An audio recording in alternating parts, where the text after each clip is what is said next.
Salve, salve! Mais um Jornal da Maré, Lentes da Dignidade, com a temática saneamento básico e água potável. Como garantir o acesso a esses direitos? Mais uma bela aurora no infinito horizonte desponta, rompendo o véu da madrugada, enquanto na quebrada a rainha preta, há algumas horas ainda sonolenta, sentada à beira da cama, põe-se a contar as poucas moedas que restam, na esperança de que sejam suficientes para comprar os pães, ovos e ao menos um botijão de água potável, para garantir o banho dos pirraias e mandá-los à escola limpos. E mesmo com a falta de água que já soma um mês, garantir o mínimo de dignidade. Nas comunidades periféricas brasileiras, as mazelas são bem parecidas, se não iguais. Principalmente no tangente à parcela que corresponde a 56% da população do Brasil. Nos lares de famílias negras, 54,7% não têm assegurado acesso a saneamento básico, como serviço de esgotamento sanitário, abastecimento de água potável e coleta de lixo.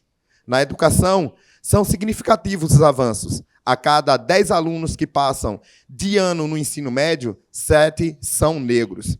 Situação dissonante na perspectiva do acesso à vida acadêmica, onde, embora tenhamos garantidos 25% das vagas, esse percentual não é acessado e nos deixa evidente a falta de oportunidade e a má qualidade no processo formativo. Esta programação integra as ações da campanha Lentes da Dignidade, realizada com apoio do Habitat para a Humanidade. O Jornal da Maré contará com a participação do defensor público federal, Ricardo Russell, que também é ex-advogado da Compesa, e Carlos Augusto, jornalista, radialista, morador da comunidade de Brasília Teimosa e integrante do coletivo Teimozinho. A campanha tem como propósito a reflexão e a incidência política na construção de políticas públicas socioambientais, no campo do acesso ao saneamento básico e à água potável.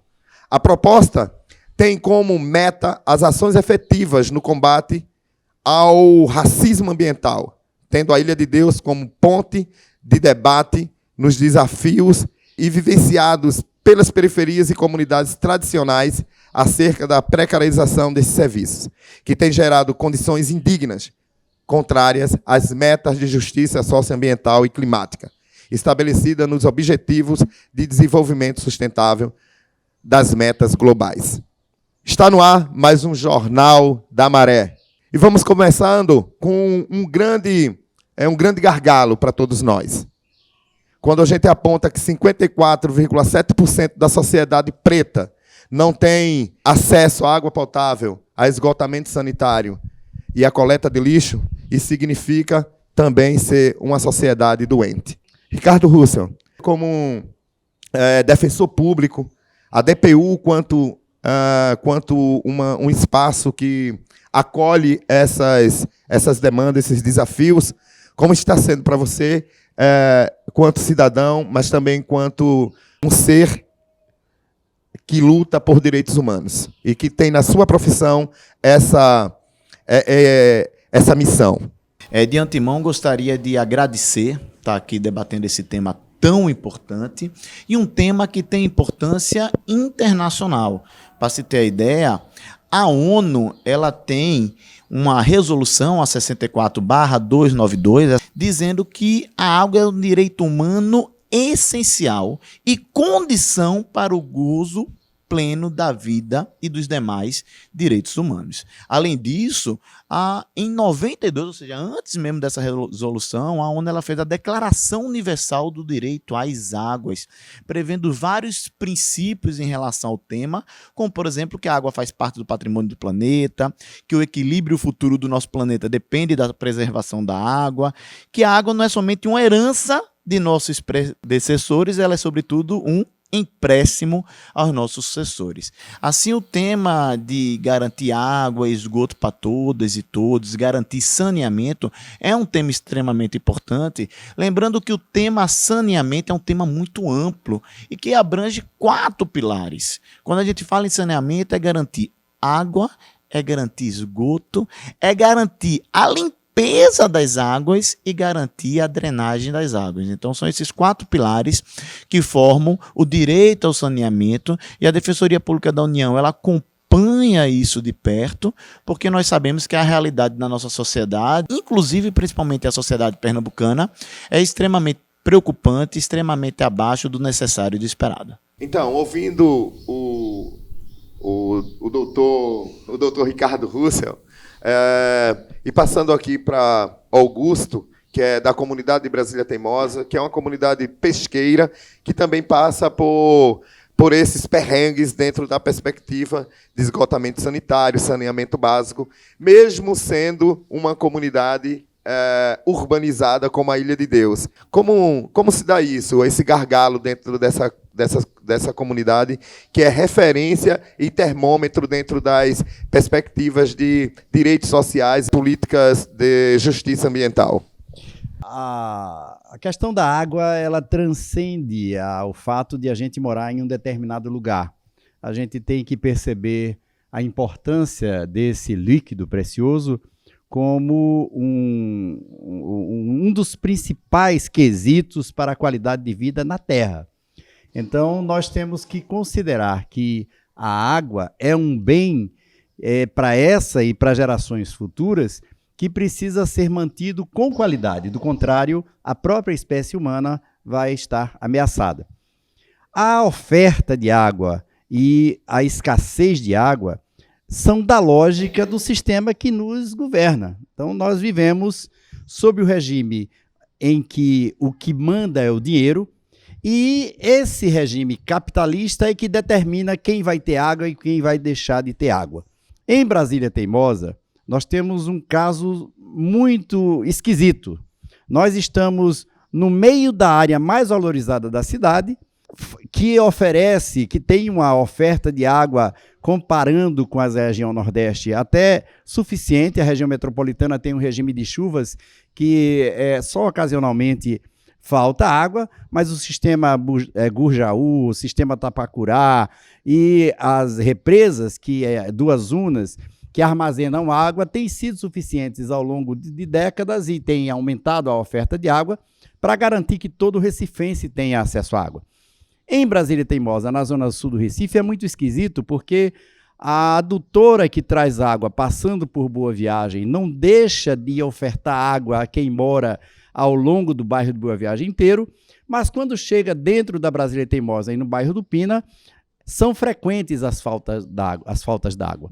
O caso de Brasília Teimosa é mais esquisito ainda, porque há mais de 10 anos, apesar de ter uma imensa cisterna com milhares e milhares de metros cúbicos ali perto da Cobal, na Avenida Comendador Moraes, ainda tem uma caixa elevada que estão os 2 sistemas, o subterrâneo, a cisterna e a caixa d'água, há mais de 10 anos sem funcionar. E nós tivemos audiência em maio desse ano na Compesa, quando questionávamos a falta d'água, e eles diziam, não, o sistema é abastecido, ele vem lá da cidade do Cabo e tem água suficiente, mas o problema é que Brasília Teimosa está na ponta. Aí, quando Brasília Teimosa está na ponta, ela não chega com pressão suficiente. Eu digo, sim, mas e por que ao longo do sistema a pressão é contínua e nunca falta? Depois de muito debate, eles se comprometeram de que em outubro haveria o início das obras de recuperação da cisterna e da caixa d'água, no mês de outubro que já passou, e nada aconteceu. Mas, para concluir, a história da oferta de água é uma história de exclusão para quem é pobre. É uma história de exclusão. A responsabilidade sobre o controle da água e do saneamento é dos municípios pela legislação. E os municípios, muitos deles, por não terem recursos, nem dinheiro, nem econômicos, nem técnicos, repassam para o Estado através da Compesa, e infelizmente a Compesa privatizou o esgotamento sanitário para uma empresa privada, inicialmente a Odebrecht, e depois agora a BRK, que é uma companhia canadense que não visa oferta de água para quem precisa de água, visa lucro. E esse é o grande problema quando a água vira mercadoria. Então, a gente tendo a água como patrimônio do planeta, e também como um direito humano, né, dentro da perspectiva dos direitos humanos, doutor Ricardo, como barrarmos, por exemplo, essa tentativa de privatização das águas e do saneamento básico? Qual o caminho que a sociedade que sofre com essa escassez d'água, com essa negligência, deve tomar perante a DPU? Perfeito, é uma situação extremamente preocupante. Para se ter ideia, existem dados dizendo que Pernambuco lidera o ranking de ser o pior estado em distribuição de água e esgoto do Brasil. E temos números no sentido de que 6,3 milhões de pessoas são afetadas com abastecimento irregular de água e 1,6 milhões de pessoas não têm água. Mas você vê, a gente fala não tem água é 1,6 milhões, mas com abastecimento irregular é 6,3. Uma população que é, né, menos de 8 milhões, a gente vê que 80% da população pernambucana não tem acesso pleno à água. E a situação de esgoto é ainda muito pior. É um direito positivado no Brasil. Assim, a partir do momento que as pessoas não têm acesso, principalmente acesso à água, e não têm acesso a saneamento básico, elas têm direito de procurar as instituições jurídicas que estão aptas para os defender, que no caso, principalmente, a Defensoria Pública, que tem a estadual e tem a da União, que tem essa atribuição justamente de, por meio de pressionar o poder público, por meio até da advocacy, mas por meio também de ações judiciais como ação civil pública, tem esse poder realmente de entrar com demanda perante o poder judiciário para tentar reverter essa situação. Fala aí, Augusto. Quando o senhor diz que o direito é positivado, ele diz que está na lei que o Estado brasileiro tem que garantir o acesso à água às pessoas. Quando Exatamente. O advogado diz é um direito positivado, exatamente, perfeito. É porque tanto a Constituição Federal ele diz que para ter dignidade tem que ter acesso à água, esse é um dos quesitos, e também a lei de 2017 não só garante que é um direito de toda a população, como ela também oferece a oportunidade das compensações, quer dizer, áreas que têm acesso à água podem, com suas taxas, garantir que áreas sem acesso tenham a água. Como é o nome desse mecanismo da lei? Isso é um princípio da compensação mesmo, que está previsto na própria legislação ambiental.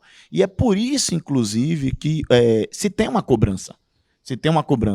Por quê? Porque a lógica da cobrança é que as pessoas que podem pagar por aquele serviço, ela possa garantir justamente aquele princípio que eu falei no começo, que é o princípio da universalização. Então, pelo princípio da compensação, que é um princípio do direito ambiental, se visa justamente fazer com que as pessoas que possam pagar, elas possam viabilizar o acesso à água para aquelas pessoas menos favorecidas, assim garantir o outro princípio, que é o princípio da universalização.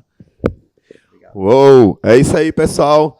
Estamos aqui encerrando nosso primeiro bloco e logo a gente volta depois do intervalo. Valeu, Jornal da Maré, da comunidade da Ilha de Deus para o mundo.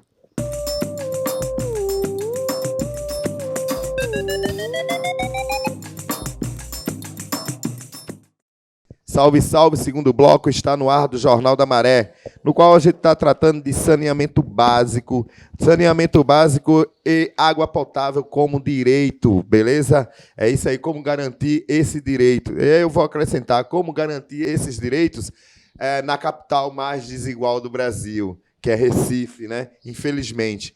E agora eu vou trazer Erickson Luna, esse poeta marginal, que esteja onde estiver, contribuiu bastante, contribui até hoje com as suas poesias marginais. E um dia, Erickson Luna falou o seguinte: Amor de Lama 2. Em minha vida passa um rio e se emerge uma cidade. Podres as águas desse rio, sobre o tom cinza da cidade. Mangues aterrados, esgoto a céu aberto. A lama em mim, a lama. Erickson Luna. Obviamente que a gente passa agora, dentro dessa perspectiva, dessa poesia, acerca do abandono das nossas águas, né, da negligência do poder público e também da Compesa e da BRK, que eu acho que a gente tem que dar nome a essas empresas, a esse governo, porque eles estão com a política de nos matar, de extermínio do povo do povo periférico, quando não garante água potável, quando não garante saneamento básico, quando não garante a coleta de lixo de uma maneira adequada. Doenças que poderiam ser evitadas, doenças hídricas, mas também doenças como lectospirose, doenças como microcefalia, entre outras. Qual o caminho que nós, a sociedade, devemos tomar perante esse crime esses crimes que são cometidos cotidianamente nas nossas vidas? Eu entendo que é a mobilização. A pergunta foi aberta, mas eu tomei a palavra porque se a gente não se mobilizar enquanto sociedade, em todas as classes, a gente não vai ter qualidade de vida, a gente não vai ter qualidade de água. Acontece que, por exemplo, ao longo das 100 cidades, ou das cidades que estão à margem do rio Capibaribe, quase nenhuma tem saneamento básico. E a poluição dessas cidades corre para o rio Capibaribe, que corre para os canais do Recife, que corre para a praia e vem despejar aqui na Ilha de Deus, na Bacia do Pina, nas praias da cidade, que várias delas são impróprias para o banho. Então, o grande problema tem sido a negligência de décadas e de séculos das autoridades, que não garantem o saneamento das cidades ao longo das margens de rios, e essa poluição química da indústria, a poluição do esgoto, o assoreamento que torna os rios rasos e sem navegação mais, tudo isso vai transformando os cursos d'água da nossa região, que é riquíssima, em locais de poluição. Então, acho que a mobilização é o caminho para a gente cobrar das autoridades que um dia, é um sonho, a água deixe de ser mercadoria e a coleta de esgoto deixe de ser mercadoria. E só para finalizar, o Brasil tem 5.500 cidades. Essas 5.500 cidades, apenas 500 delas geram interesse das grandes empresas. Então, das 5.500 cidades, 5.000 cidades estão condenadas a não ter oferta de água de qualidade e a não ter a coleta de esgoto adequada para que haja qualidade de vida para os seus cidadãos. Então, o caso do Recife é muito emblemático, porque as empresas que queriam privatizar o saneamento não tinham interesse por Salgadinho. Essa cidade, ela, além de não ter saneamento, tem uma renda per capita muito baixa, a BRK não tem nenhum interesse de gastar dinheiro saneando essa cidade. E eu vou, para finalizar, dizer um caso que me deixou muito chocado. A cidade de Goiânia, que atualmente é a 5ª cidade mais rica de Pernambuco, por causa da indústria automobilística que tem lá, ela tem um distrito chamado Tejuco-Papo. E alguns anos atrás surgiu um surto absurdo de microcefalia. Por causa de quê?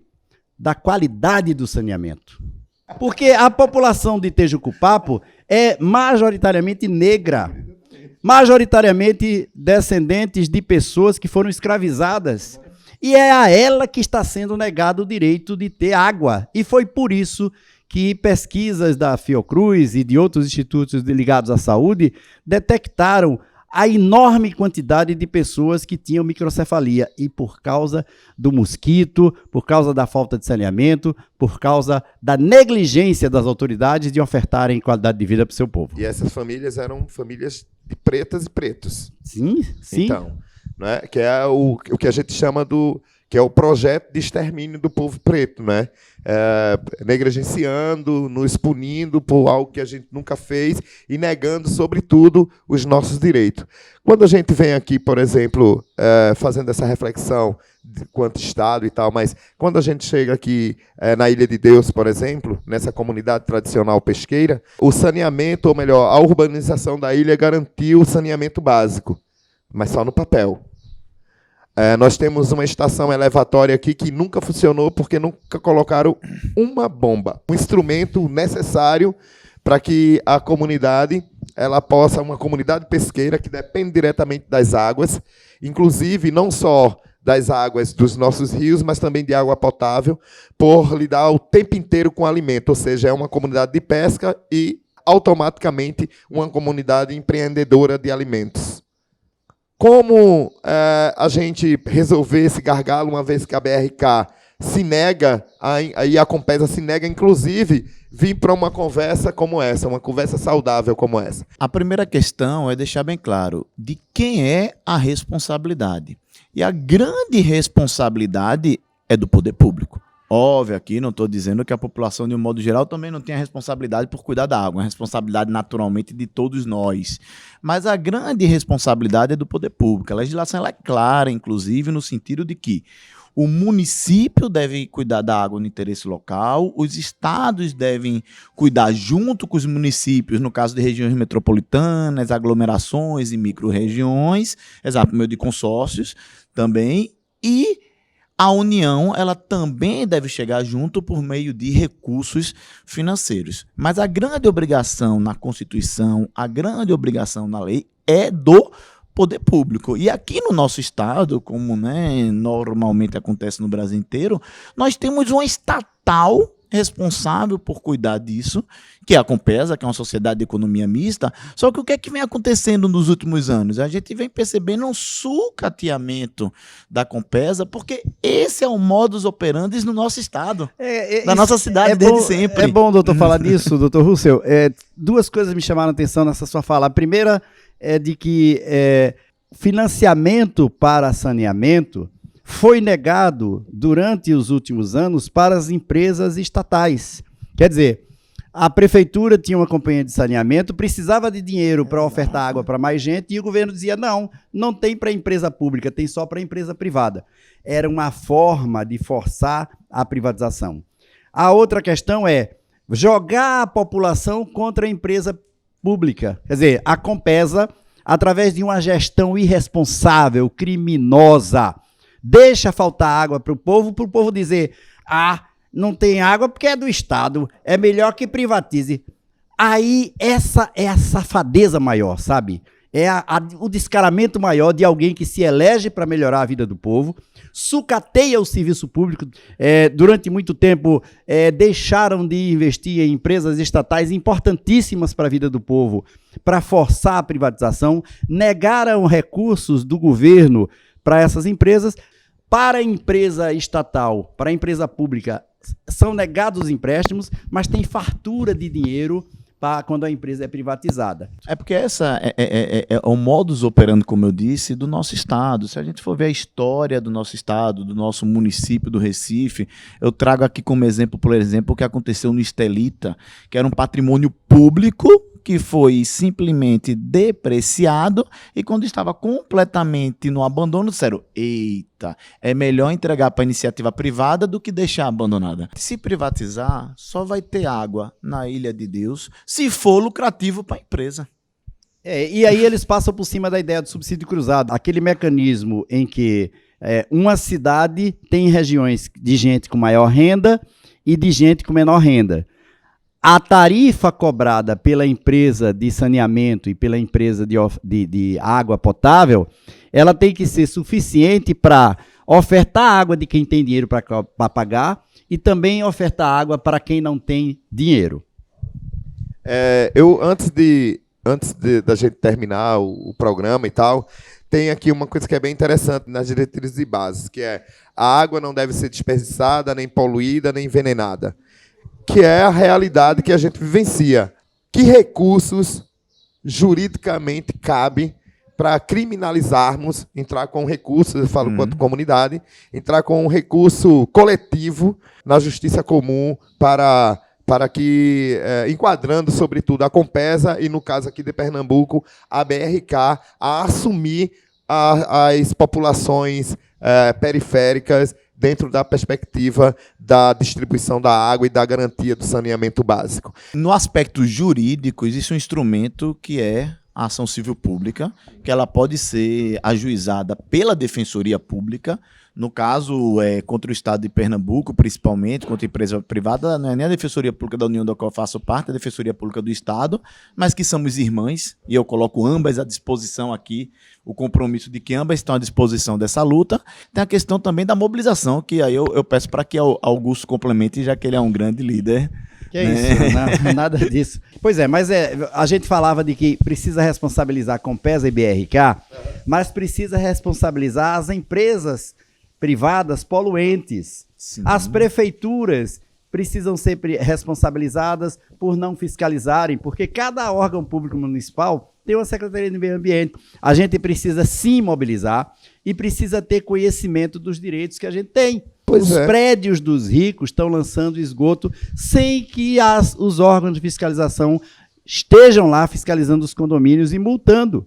Lembrando que Compesa e BRK, segure a onda, porque vai ser pesado para vocês se vocês não fizerem o que deve fazer, que é colocar, sobretudo, a estação elevatória da comunidade para funcionar, a distribuição de água e esgoto de uma maneira decente. Porque senão, como a gente já falou, no início do ano, assim que acabar as férias, vocês vão ter que se deparar com algumas comunidades, como Brasília Teimosa, Ilha de Deus, Caranguejo Tabaiares, Coque, porque a gente vai para cima de vocês, para se fazer valer o direito do povo à água potável, a esgotamento sanitário e coleta de lixo decente. A gente vai para cima de vocês. Tenham certeza disso. É isso aí, ó. Jornal da Maré, saneamento básico e água potável, como garantir o acesso a esses direitos na cidade mais desigual do país. Jair, juntão, valeu. Thank